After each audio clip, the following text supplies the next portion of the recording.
Et voilà. Donc, c'est notre webinaire par Laura de Terra Equator.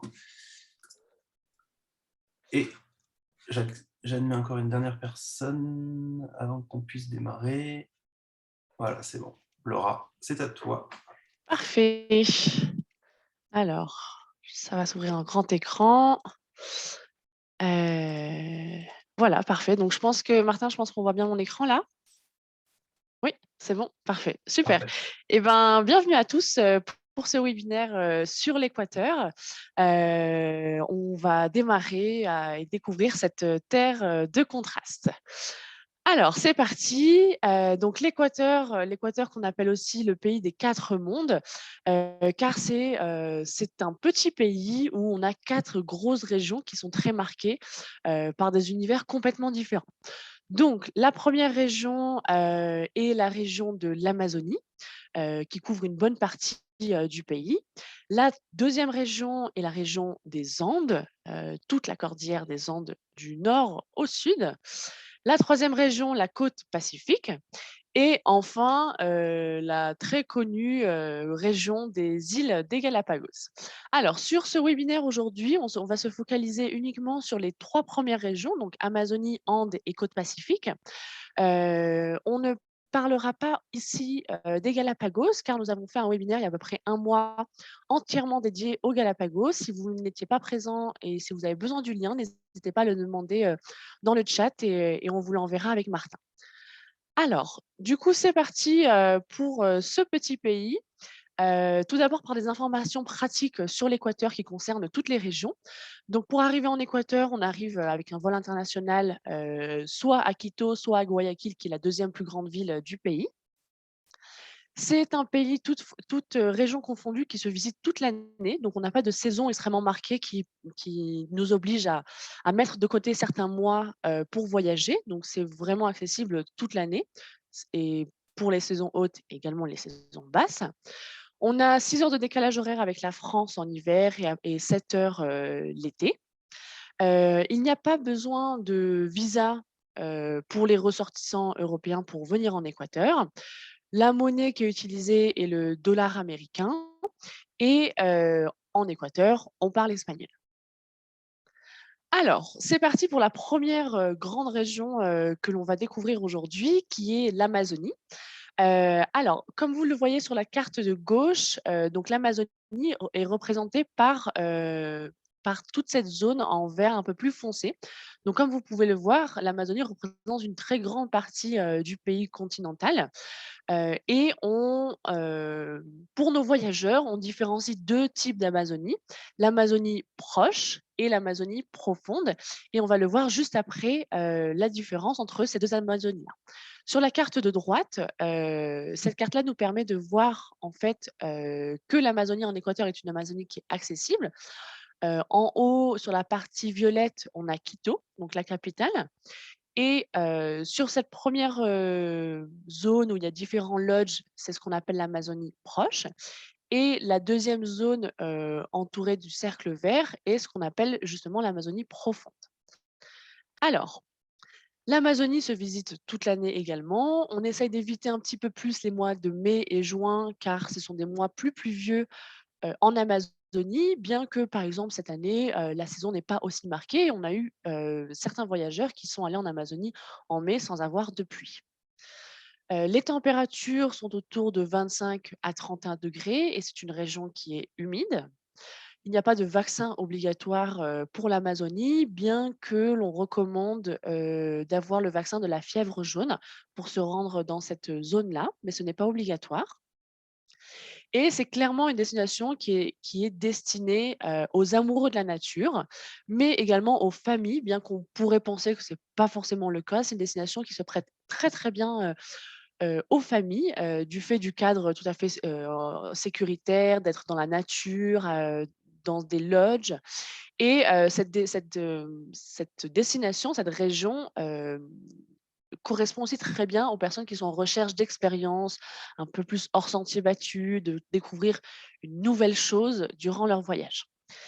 Les activités que l'on peut faire, en Amazonie, c'est, l'observation de la faune et la flore évidemment, des marches nocturnes, peu importe dans quelle lodge on est, des balades en pirogue, observer le coucher de soleil et également, découvrir les communautés locales d'Amazonie.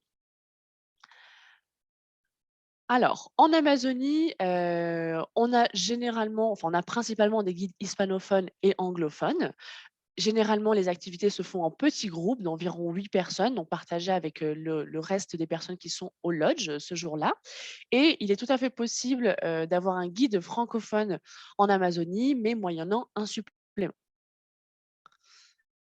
Alors, on va donc aborder les 2 Amazonies, l'Amazonie proche et l'Amazonie profonde, pour bien comprendre les différences et pour comprendre, à qui correspondent ces Amazonies-là. Donc l'Amazonie proche, on est sur une Amazonie très accessible, à uniquement 5 heures de route, de Quito. C'est une Amazonie où on maintient un certain confort, donc il y a du réseau, il y a de internet et il y a souvent des piscines dans les lodges. C'est une Amazonie qui peut être combinée avec un voyage autotour, donc en louant sa voiture de location et le lodge est accessible car il est accessible par la route. Les hébergements vont de 2 à 4 étoiles pour les lodges et on recommande, 3 jours, 2 nuits en Amazonie proche.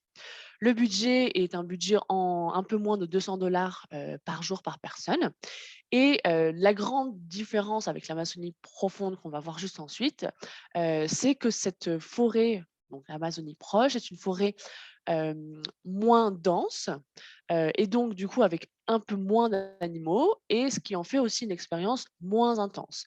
Donc si on cherche, à connaître l'Amazonie pour une première fois, sans vouloir vivre une expérience extrêmement intense, mais connaître un peu ce climat, cette forêt et certains animaux, l'Amazonie proche du coup correspondra très bien à ces voyageurs.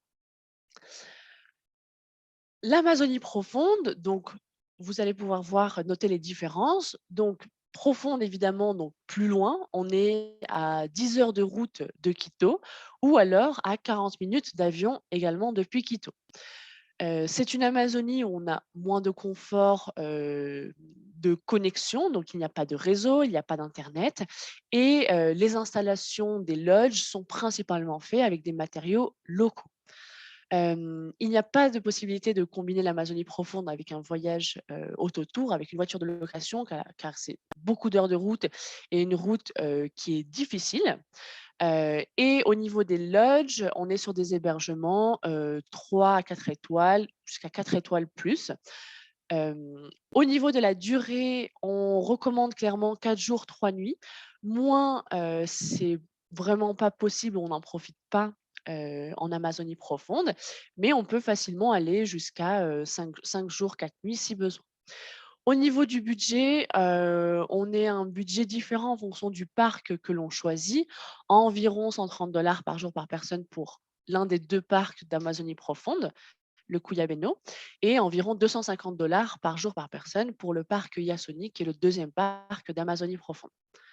Là, clairement, en Amazonie profonde, on est sur une expérience très dense avec beaucoup d'animaux, des animaux qu'on voit durant la journée, des animaux qu'on voit durant la nuit, des animaux, qui sont dans le fleuve et c'est clairement une expérience très intense.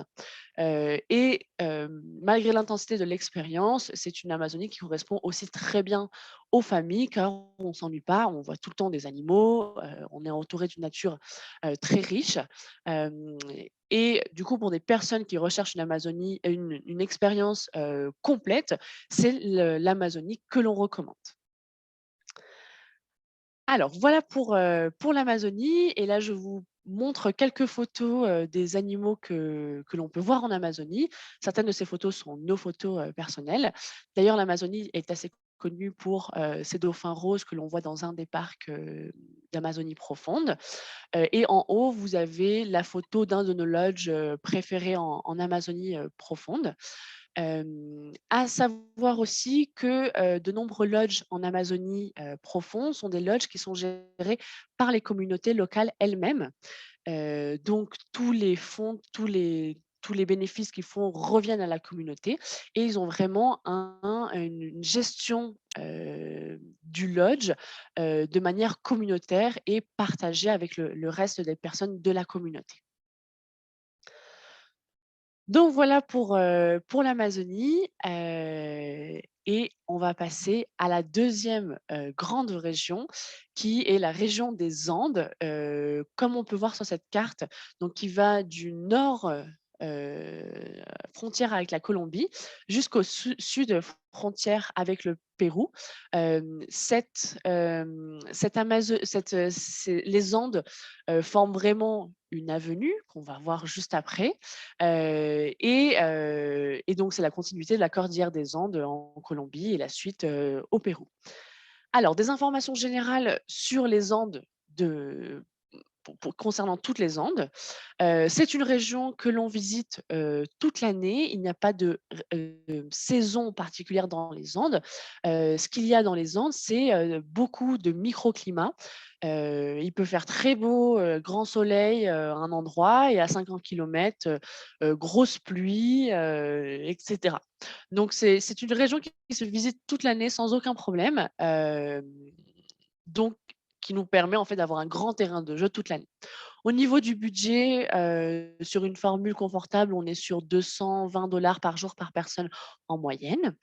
Et sur cette région-là, on propose 3 formules différentes. Soit de visiter les Andes avec un guide chauffeur ou un guide et un chauffeur en fonction du nombre de personnes que l'on est.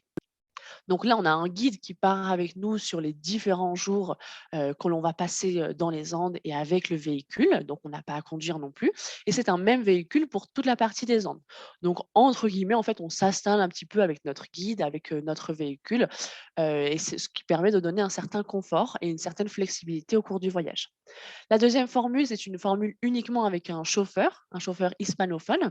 Donc là, on n'a pas de guide qui nous accompagne, mais on peut retrouver dans les parcs nationaux des guides locaux juste à la journée parce que les guides, parce qu'il est obligatoire d'avoir un guide dans les parcs nationaux. Et enfin, la dernière formule, c'est la formule de location de voiture. Donc, on peut louer une voiture pour le nombre de jours que l'on a dans les Andes, ce qui se fait très bien car les routes dans les Andes sont très praticables. C'est bien indiqué et on est accompagné d'un GPS également. Donc, ça se fait très bien aussi en autotour. Il faut simplement, évidemment, avoir l'habitude d'être un voyageur débrouillard et parler espagnol est vraiment un plus quand on fait de l'autotour. Au niveau des guides, quand on a un guide qui nous accompagne sur toute la partie des Andes, c'est un guide qui peut être francophone, hispanophone, anglophone ou qui parle allemand également. Au niveau des hébergements, donc on a tout type d'hébergement, de 2 à 5 étoiles. Et la particularité, c'est qu'on retrouve des hébergements type hacienda ou des hôtels coloniaux dans les Andes et également des séjours chez l'habitant. Au niveau du climat, comme je vous le mentionnais tout à l'heure, c'est un climat la particularité des Andes est d'avoir un climat qui peut être très changeant sur une même journée. On peut vivre clairement les 4 saisons en moins d'une journée, dans les Andes et les températures vont de 10 à 20 degrés à la journée. C'est une région qui est destinée à un profil vraiment très, très large, donc que ce soit des familles, des amis, des couples, des sportifs également, car il y a beaucoup d'activités à faire dans les Andes, des personnes en recherche de grand espace, et à la découverte de la culture andine. Dernier petit point général sur les Andes est que les Andes se trouvent en moyenne à 2 800 mètres d'altitude. Alors, voici quelques photos de nos hébergements que l'on préfère vraiment sur toute la partie des Andes. Donc, on a là des hôtels coloniaux, on a des haciendas. Donc, comme vous pouvez le voir sur la photo du haut et la photo du bas, donc c'est vraiment les haciendas qui sont au plus proche du parc où on a forcément la vue sur minimum un ou deux volcans. Et ensuite des hébergements qui sont vraiment euh, très proches de la nature, comme vous pouvez le voir sur les 3 photos dans les coins. Alors, les Andes en Équateur, c'est aussi appelé, l'avenue des volcans.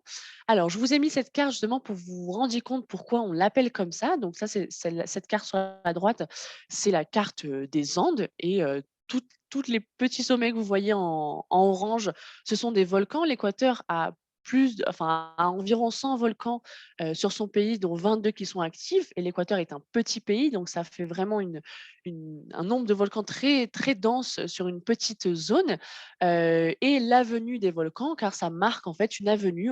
Clairement, quand on visite les Andes, le séjour un peu classique est de descendre les Andes et s'arrêter dans les différents endroits que l'on souhaite visiter.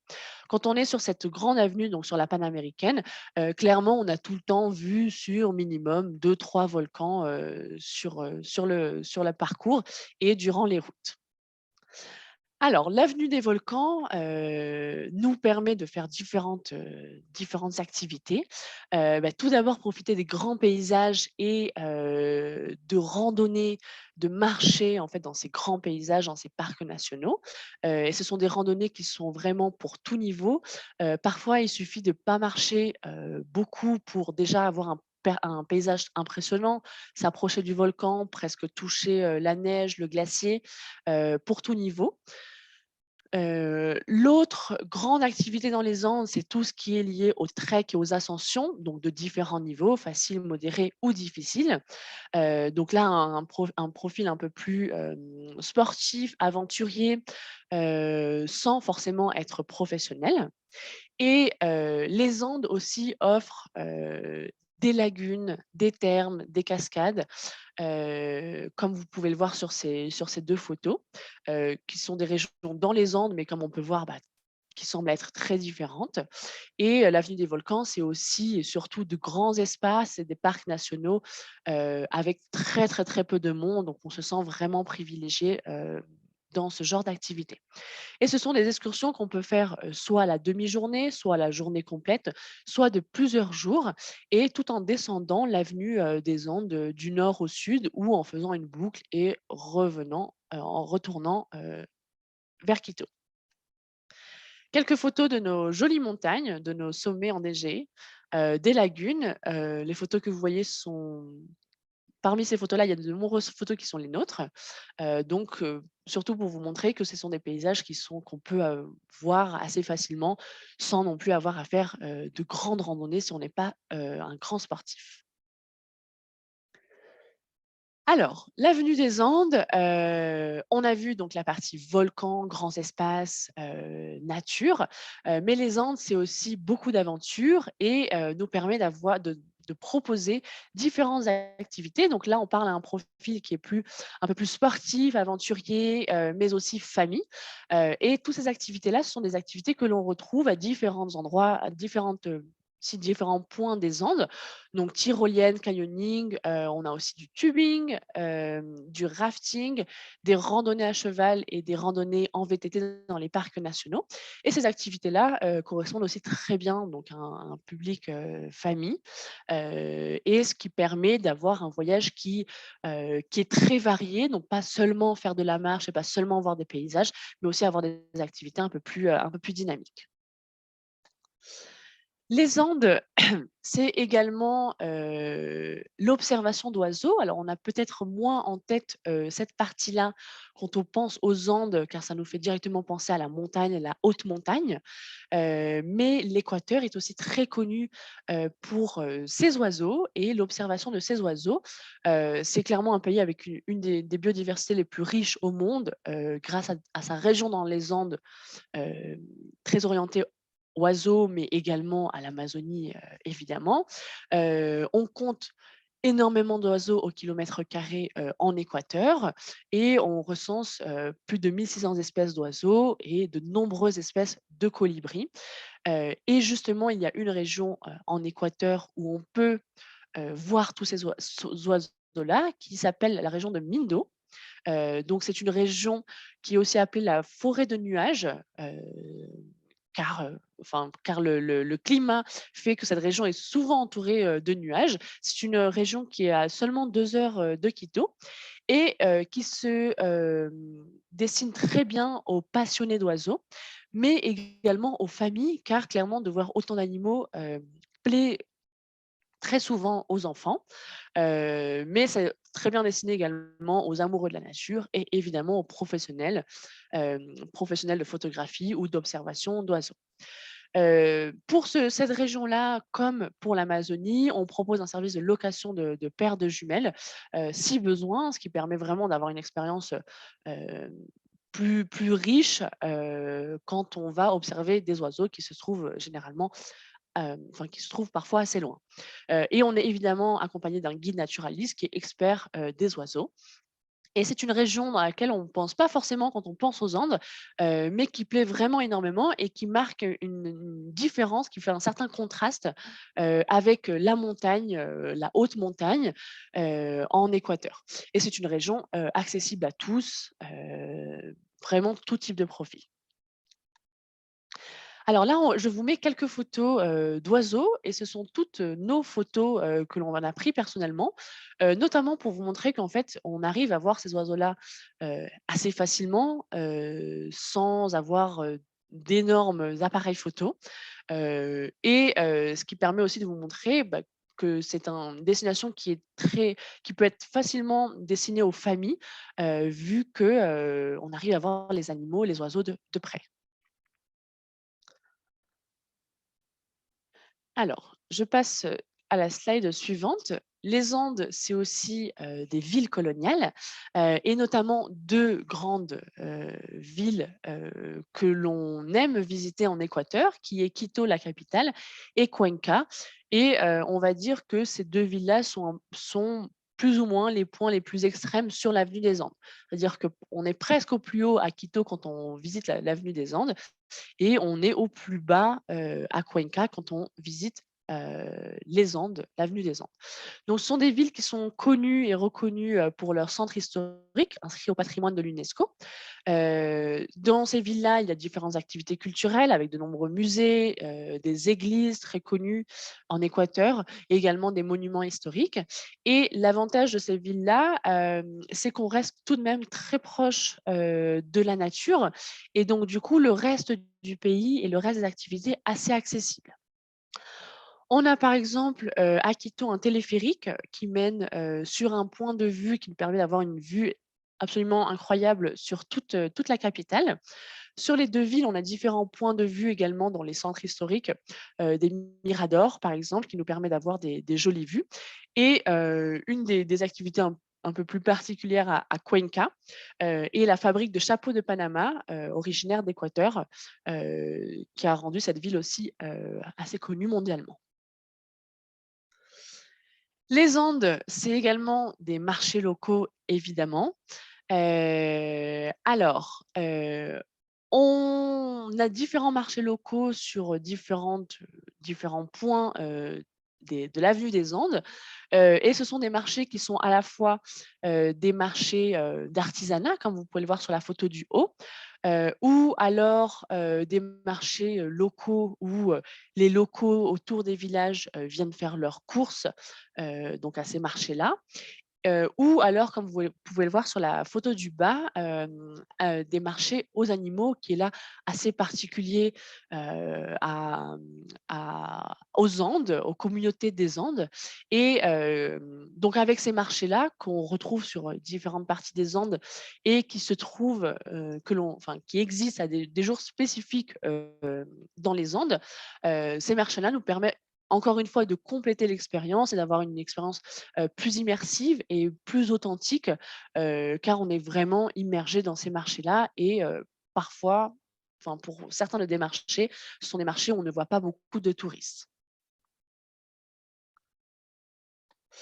Alors je continue, avec les produits locaux, dans les Andes, pour encore une fois de plus diversifier, l'expérience, andine en Équateur, car, être dans les Andes, c'est aussi connaître les produits locaux et Et donc découvrir, ces 3 produits qui sont assez, emblématiques, d'Équateur. Alors le premier évidemment le cacao, hein, l'Équateur est le pays d'origine du cacao et est très connu pour un cacao assez particulier qu'on appelle fin d'arôme, qui est produit en grande majorité ici en Équateur. Et le cacao, enfin en l'Équateur est le 3e producteur de cacao, au monde. Et le cacao, on le retrouve dans différentes, régions d'Équateur, pas uniquement les Andes, mais également les Andes. C'est surtout ce qui nous permet d'avoir une expérience différente. Donc après avoir vu les montagnes, fait des activités, des marchés locaux, et ben, on peut visiter également une, finca de cacao quand on est sur un voyage dans les Andes. Également, le café qui est produit dans de nombreuses régions en Équateur. Même les Galapagos produit un petit peu, de café sur ces îles et également quand on est sur un voyage des Andes, on peut visiter une finca de café, au cours de son voyage. Et enfin, l'autre produit qui est très emblématique ici en Équateur, c'est la rose. L'Équateur est le 3e producteur mondial de roses. D'ailleurs, la rose de Quito est dite comme la rose, la plus belle au monde et celle qui se conserve le mieux. L'Équateur exporte énormément de roses, à l'étranger et sur les Andes, on peut facilement, consacrer, 2 à 3 heures pour une visite de plantation de roses pour vraiment comprendre, un peu plus précisément, ce produit local. Et dernier thème en fait qu'on aborde dans les Andes, c'est le thème des communautés et évidemment comment aborder les Andes sans parler de ces communautés. Alors en Équateur, on a la chance, d'avoir des communautés accessibles, locales, qui se sont ouverts au tourisme il y a quelques années et qui donc reçoivent, des voyageurs chez eux, pour partager leur culture. Donc un voyage dans les Andes, se complète également par un voyage dans les communautés. Il y a différentes communautés, dans les Andes qui se situent à différents endroits des Andes. Donc on peut avoir facilement accès, au cours de son voyage à une communauté. On propose de visiter une communauté soit à la journée si on n'a pas vraiment le temps en fait de faire plus, soit plutôt de prolonger sur un séjour d'au moins 1 à 2 nuits pour vraiment avoir la possibilité de partager avec ses hôtes, de partager avec la communauté, de comprendre, la vie locale et aussi, de calmer un petit peu le rythme du voyage pour prendre un peu plus son temps et connecter un peu plus avec la population, locale. Donc c'est un séjour qu'on appelle un séjour chez l'habitant. On est sur un confort simple sans pour autant être, sur un confort, sur un séjour qui ne va pas être confortable. C'est-à-dire que quand on dort chez les communautés, on a évidemment sa propre chambre privée, avec sa salle de bain privée. Il y a certaines communautés où heu, on a un certain confort également dans la chambre et surtout l'avantage, c'est que dans les communautés, ben, on mange très bien, on mange local, et principalement avec des produits, locaux de la communauté. On est accompagné par un guide local, soit de la communauté, soit le guide avec lequel, on est tout au long du séjour et les activités que l'on peut faire, en visitant les communautés, donc c'est toutes des activités autour soit de l'artisanat, soit des randonnées à pied ou à cheval car ces communautés, se trouvent généralement en hauteur, dans la montagne. Donc on est, très proche de certains sentiers pour marcher et des marches très faciles, jusqu'au sommet. On participe également à des célébrations traditionnelles quand on tombe à un jour de célébration. On visite toute la communauté. Généralement, la communauté a un centre communautaire, une école, et des projets en commun, à partager et c'est dans tous les cas une expérience, où on partage énormément dans un sens comme dans l'autre avec ses hôtes et on mange le soir avec ses hôtes, on est au petit-déj avec eux, on dort dans la même maison. Donc c'est vraiment une expérience complètement différente à ce qui aurait été vu, auparavant. Alors quelques photos ici, justement de nos communautés, des gens en Équateur. et de certaines villes, avec les points de vue que je vous mentionnais, les églises, on a énormément d'églises, et un peu partout en Équateur où on a souvent vu sur un volcan minimum, comme vous pouvez le voir sur la photo du bas. Alors, voilà pour la partie des Andes, et il nous reste une dernière région à voir qui est la région de la côte Pacifique. Alors, des informations générales sur cette région-là. Donc, c'est une région qui se visite toute l'année également. Il n'y a pas de saison particulière pour aller sur la côte Pacifique. C'est une région qui accessible par la route avec minimum 4h30 de route. On retrouve des hébergements de 2 à 4 étoiles, et ce qui est important ici de noter, c'est qu'il n'y a pas d'hébergement all inclusive que l'on propose comme on pourrait peut-être s'imaginer dans d'autres destinations quand on est sur la côte Pacifique. Ce n'est pas du tout l'état d'esprit de la côte Pacifique en Équateur. On est sur des températures d'eau agréables et températures de l'air agréables également toute l'année, agréables voire chaudes. Cette côte pacifique-là est une région qui est une bonne alternative en fin de séjour pour ceux qui ne vont pas aux îles Galapagos, par exemple, pour avoir une fin de séjour, on va dire un peu plus chaude en termes de température. Sur la côte pacifique, ce qu'on peut faire, donc, c'est soit profiter simplement des plages, se reposer, avoir une fin de séjour assez tranquille. On peut également aller sur une des îles en face de la côte pacifique qui s'appelle Isla de la Plata, qui est aussi appelé le Petit Galapagos, car sur cette île-là, on retrouve 2-3 espèces d'animaux que l'on retrouve également aux Galapagos. Et enfin, cette région de la côte pacifique est aussi connue pour ses baleines, qui plaît beaucoup aux familles qui ne vont pas aux Galapagos et qui sont là l'été, donc en juillet-août, car les baleines sont là de juin à septembre. Il suffit de faire 30 à 40 minutes de bateau et on est déjà proche des baleines que l'on voit sauter proche des côtes. Ce qui est important aussi de noter sur la côte pacifique en Équateur est que l'on n'est pas du tout sur une côte avec des plages qui ressemblent aux plages des Caraïbes, donc le sable blanc, eau transparente, cocotiers, et cetera. On est plus sur des grandes plages, très longues plages, on va dire, avec du sable plutôt foncé. On est sur une côte pacifique. Donc ça, c'est important de noter, car si quelqu'un recherche des plages type plage des Caraïbes, ce ne sera pas sur la côte pacifique qu'il sera content. Il faut noter que la côte pacifique est la région parmi les 4 régions d'Équateur que l'on propose le moins, pas parce qu'on n'aime pas cette région-là, mais parce qu'il y a tellement de choses à faire sur les 3 autres régions, donc sur l'Amazonie, sur les Andes et sur les Galapagos, que généralement il reste pas de temps pour la côte pacifique, sauf pour des voyages qui seraient vraiment plus concentrés sur une partie des Andes, avec peut-être un peu d'Amazonie ou uniquement des Andes, et surtout qu'il n'y ait pas les Galapagos dans le voyage. Pourquoi on essaie de ne pas proposer la côte Pacifique et les Galapagos? Car ce qu'apporte la côte Pacifique est également ce qu'apporte, enfin correspond également à ce qu'apporte les Galapagos, avec une expérience faune et flore qui est beaucoup moins intense. Donc clairement, c'est une région qu'on considère plus si les voyageurs veulent 3-4 jours de repos à la fin de leur voyage et ne vont pas aux Galapagos. Et pour terminer, donc quelques photos de la côte Pacifique. Donc, comme vous pouvez le voir, hein, ce que je vous expliquais sur des plages, des grandes plages, des grandes étendues de plages avec du sable foncé, de l'eau plutôt foncée. Et sur cette photo en bas à gauche, vous avez les fous à pattes bleues, qui est justement une espèce d'oiseau que l'on retrouve sur Isla de la Plata et qu'on retrouve également aux Galapagos, et qui fait que les Galapagos sont aussi connus. C'est aussi grâce à ces animaux-là.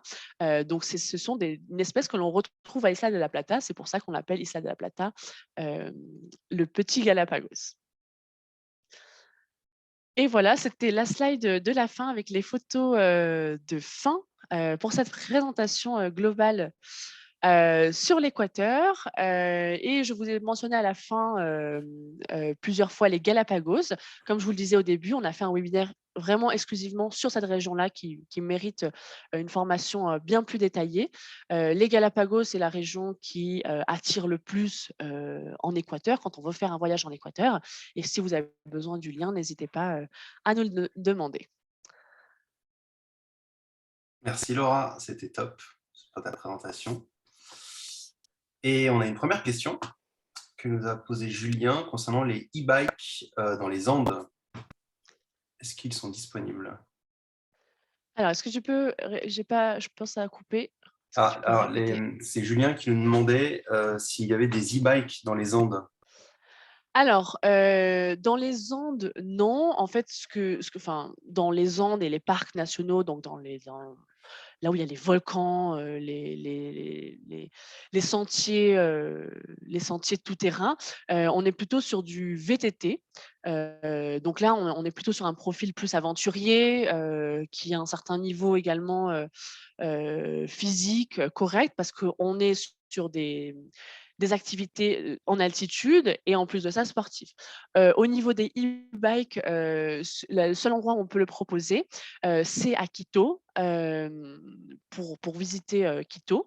Bien que ce n'est pas une formule que nous, on recommande plus que ça, car en fait l'intérêt de Quito est son centre historique, et le centre historique est joli, en marchant, car il y a énormément d'églises, énormément de points où s'arrêter, de petits cafés dans lesquels rentrer. Donc c'est vrai que quand on le fait à pied, on a quand même une expérience, un peu plus, on va dire, plus sympathique à nos yeux. D'accord. Tu as la félicitation de Lucie pour ta présentation qui donne vraiment envie. Merci Lucie. Alors, Edith nous demande s'il y a des vols uniquement pour l'Amazonie profonde et le coût depuis Depuis Quito. Quito, je pense. Ouais. Oui. Alors, oui, il y a des vols pour l'Amazonie profonde, c'est 40 minutes de vol et uniquement depuis Quito. Il y a un ou 2 vols par jour uniquement. Au niveau du coût, on est entre 250 $ et 300 $ pour un aller-retour. Oui, uniquement pour l'Amazonie profonde, peut-être contrairement à l'Amazonie proche, parce que l'Amazonie proche, on y va uniquement en voiture, car il y a des routes, très accessibles, de nombreuses routes en Amazonie, proche. C'est aussi ce qui en fait, enfin, c'est aussi pour ça qu'on appelle l'Amazonie profonde, parce qu'on est sur une expérience beaucoup plus intense et sur une région qui est moins accessible que l'Amazonie proche. D'accord. Alors, n'hésitez pas, hein, si vous avez des questions, pour ceux qui n'ont pas pu nous Oui, reprendre dès le début et qui ont pris en cours, évidemment, vous aurez le replay très vite en fin d'après-midi. exactement. Ah bah, Et alors le temps qu'il y ait certaines questions, oui, bah, je vais en poser certaines, l'invité qu'on nous mystère, la pose capsule. souvent. Alors on a parlé des Andes et on a parlé d'altitude, et on nous demande souvent est-ce que, du coup, on est en altitude, simplement à Quito. Quito se trouve à un peu moins de 3000 mètres d'altitude. Est-ce on peut faire facilement face au mal d'altitude, au mal des montagnes? Alors, sur une altitude comme Quito, donc à 3000 mètres, qui est à peu près l'altitude moyenne, sur les Andes, en étant à Quito, on n'a pas forcément le mal des montagnes. Ce qu'on peut avoir peut-être le premier jour, et pour uniquement certains profils, c'est avoir un petit peu mal à la tête le premier jour, mais c'est pour ça que l'on fait toujours une journée, de visite de Quito, en arrivant d'un vol international, pour s'acclimater, pour peut-être se remettre d'un petit mal de tête, qui vraiment nous arrive pas très souvent. Et après une journée, du moment qu'on n'a pas de problèmes, médicaux, particuliers et liés à l'altitude, il n'y a pas du tout de problème. Que ce soit pour des enfants ou des personnes un peu plus seniors, il n'y a pas de problème. Et après, c'est certains petits conseils que l'on donne en altitude, c'est-à-dire bien s'hydrater, évidemment bien dormir, mais il n'y a pas de problème de mal d'altitude. Sur certaines photos, vous avez vu, des volcans, des sommets. On arrive facilement, en voiture, on peut aller facilement jusqu'à, 4 500-4 800 mètres d'altitude. Même à cette altitude-là, on ne risque pas, un mal de montagne, généralisé pour toute la famille, pour le couple, etc. Pourquoi? Parce qu'on avance par paliers et en avançant par paliers, le corps s'habitue très rapidement. Il suffit de descendre de la voiture 5 minutes et évidemment, nos guides qui accompagnent les clients font très attention à ce point-là. Et dans tous les cas, s'il y a un problème d'altitude, on redescend tout de suite.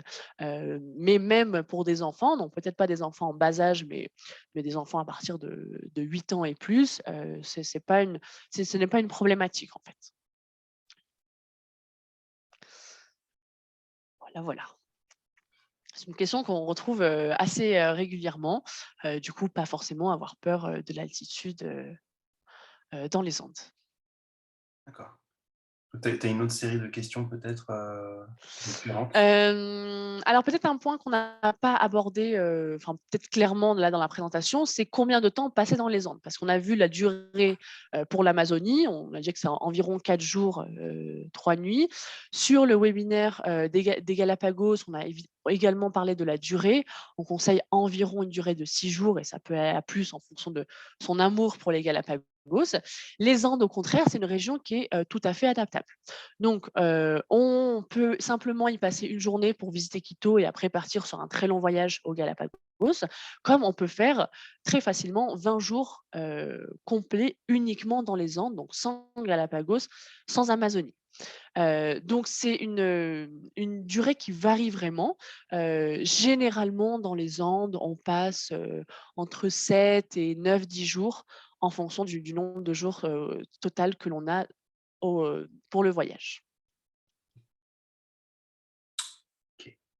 Alors, Marion a posé une question concernant la location de voiture. Est-ce que, Laura, tu le conseilles à tout profil de client, compte tenu de l'état des routes ou les différents panneaux de signalisation Alors, je préfère pas le généraliser à tout type de clients, car je pense que pour louer une voiture, de location, enfin pour avoir une voiture de location ici en Équateur, il faut quand même être un petit peu débrouillard. Les indications sur les panneaux ne sont pas toujours très, très claires, donc c'est pour ça qu'il y a besoin de ce côté-là un peu débrouillard. Parler espagnol est toujours un plus parce qu'ici dans les Andes, on ne parle pas facilement anglais. Et surtout être débrouillard aussi dans le reste du voyage. Parce que comme vous l'avez vu, il y a beaucoup de volcans, de parcs, de lagunes, donc certaines activités se font très bien seules, mais il faut, avoir l'habitude de marcher seul, d'avoir envie de faire le tour de la lagune seul. Les sentiers sont très bien, sont balisés, mais il faut avoir quand même ce côté un peu débrouillard. Il y a certaines visites que l'on est obligé de faire avec un guide. Donc, quand on est en voiture de location, ce que l'on fait, c'est qu'on réserve le guide local qui vous attend à l'entrée du parc. Tout d'abord, car ça devient de plus en plus obligatoire en Équateur, mais également car on parle de parcs où on est à une altitude de 4600, 4800, et pour des raisons de sécurité, quand on est sur un voyage avec une voiture de location, on va proposer le guide local juste pour ce parc-là. Donc le guide va être avec les clients de 8 heures du matin jusqu'à 13-14 heures, le temps de visiter le parc, de s'approcher du volcan, de marcher dans le glacier, etc. Et ensuite, les voyageurs continuent leur voyage sans ce guide-là. Donc oui, quand même un profil un peu plus débrouillard, peut-être parlant espagnol, peut-être ayant déjà fait de la location, de voiture dans un autre pays, heu, pour ces différentes raisons-là. Ok. Edith demande si on voit des animaux sauvages dans les Andes, comme sur cette photo. Alors, tout à fait, ce n'est pas du tout une photo, qu'on a enfin photoshopée.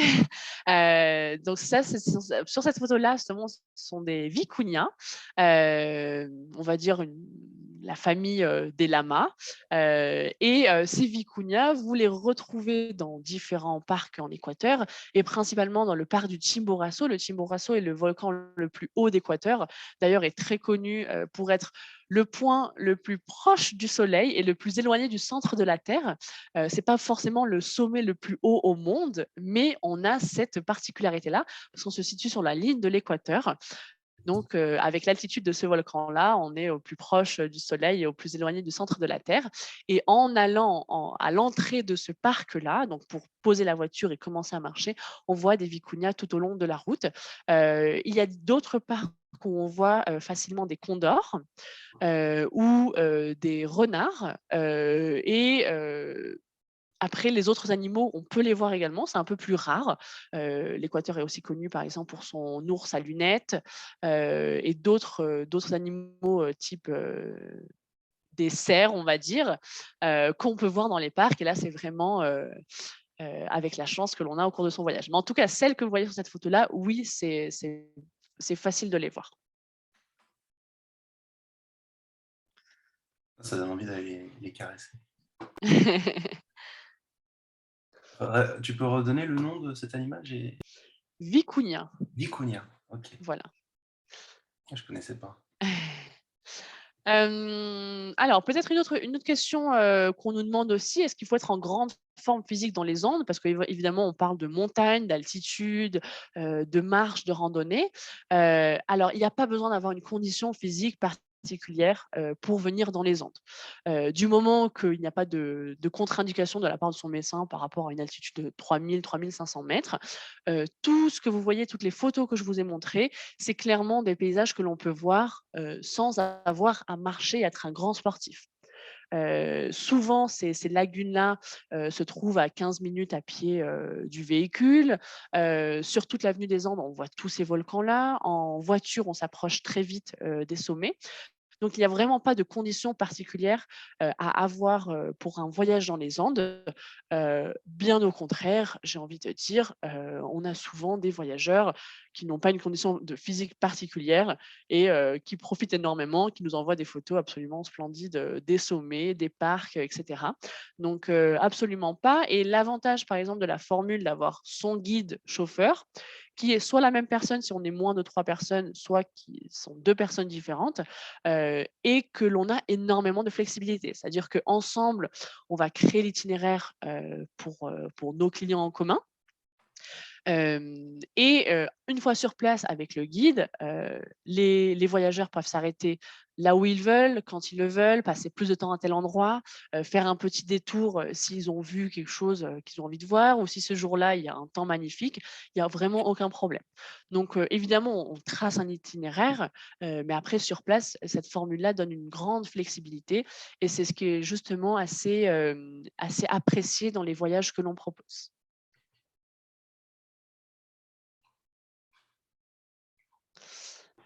Est-ce que vous avez d'autres questions?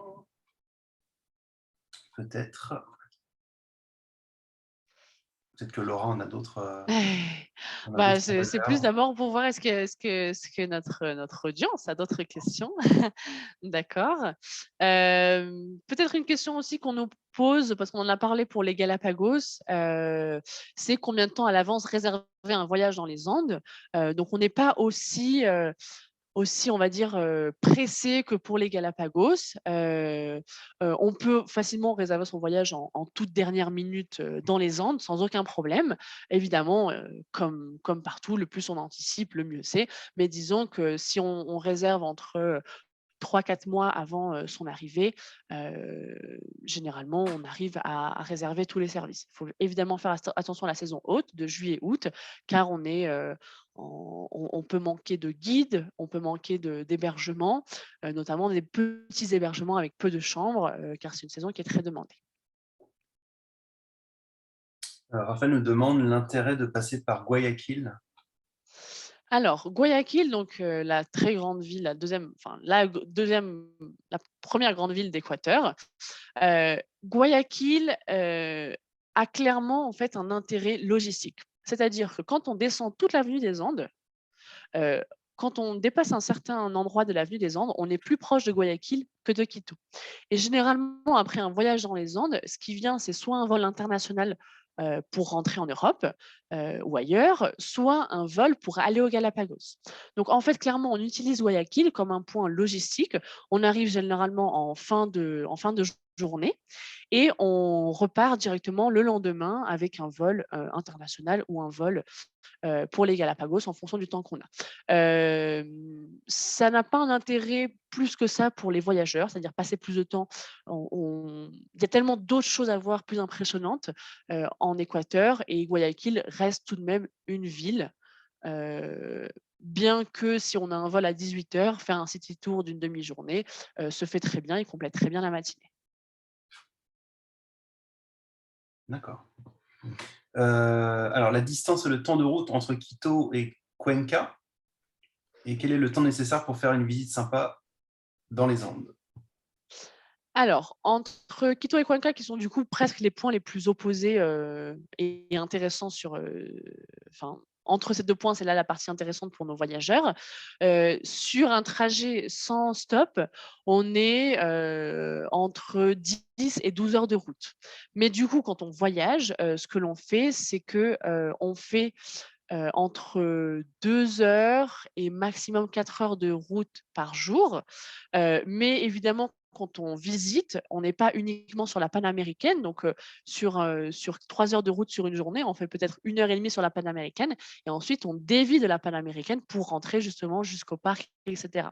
Ce qui fait que quand on fait l'avenue des Andes en descendant du nord au sud, le temps le plus court, enfin, on va dire plutôt le temps nécessaire, c'est entre 7 et 10 jours pour descendre du nord au sud. Parce qu'il faut savoir que toute la matinée jusqu'à peu près 14-15 heures est consacrée à la visite. On fait généralement les visites le matin car le climat est meilleur le matin.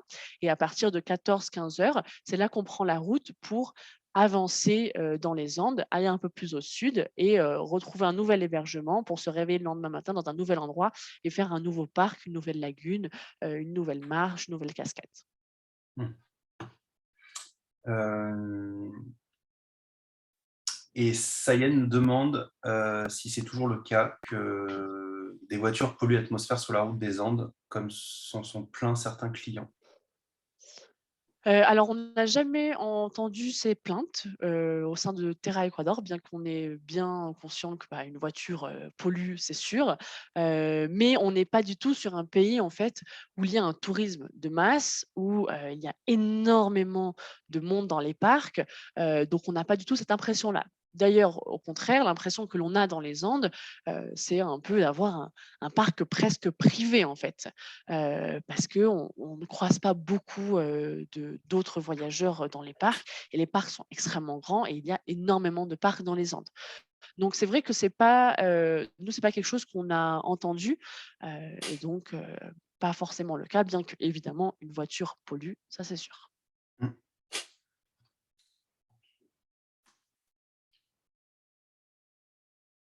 Sayen nous dit trop de camions. Alors, oui, des camions, ça c'est sûr. On est sur la panaméricaine. C'est la route principale en Équateur, la seule route.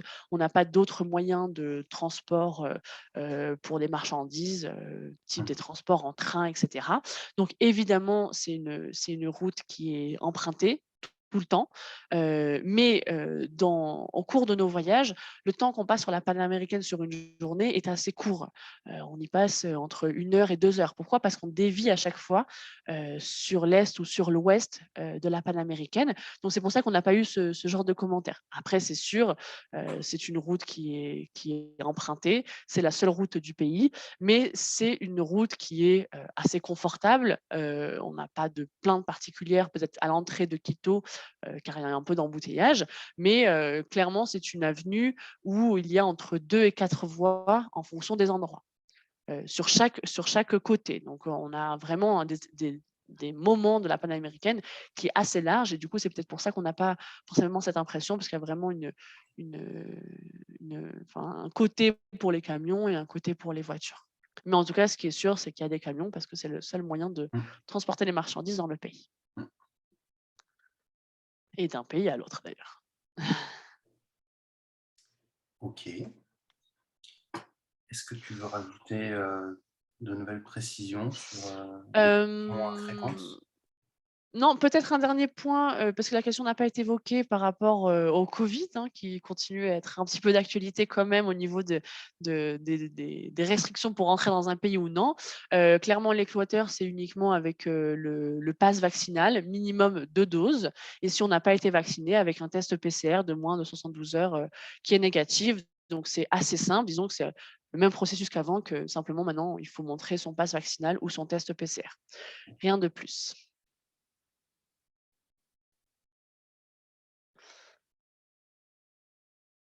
Super. Donc oui, c'est Lucie qui nous demandait le replay des Galapagos. Bah, quand je vous ferai le mail avec le replay d'aujourd'hui, j'inclurai pour rappel le mail, le lien pour le webinaire des Galapagos qui a eu lieu en mai. Vous aurez les deux. Parfait. Vous aurez les deux en même temps. OK, super. Merci Yes. Sayed. Merci Sayed. Merci à tous d'être venus, d'avoir pris ce temps pour l'Équateur. N'hésitez pas si vous avez besoin de quoi que ce soit, de mon côté, que ce soit la présentation, plus de contenu, des photos, ou des informations sur le pays pour enrichir vos brochures, enrichir, vos pages internet. N'hésitez pas et si jamais vous avez besoin de formations un peu plus précises, particulières, on peut très bien, programmer un appel ensemble, pour rentrer un peu plus dans le détail en fonction de vos profils, de vos clients ou si vous avez des questions particulières. Vous aurez aussi, enfin vous aurez facilement mon contact, certainement dans le mail de replay aussi, et n'hésitez pas si vous avez besoin. Hem Et voilà, bonne suite à tous, préparation de haute saison j'imagine pour, beaucoup, d'entre vous aussi également. Avec beaucoup de demandes last minute, on a l'impression cette année et bah, bon courage à tous, je pense qu'on peut clôturer Martin, si ça te va. Ça marche. Très bien. Je coupe l'enregistrement.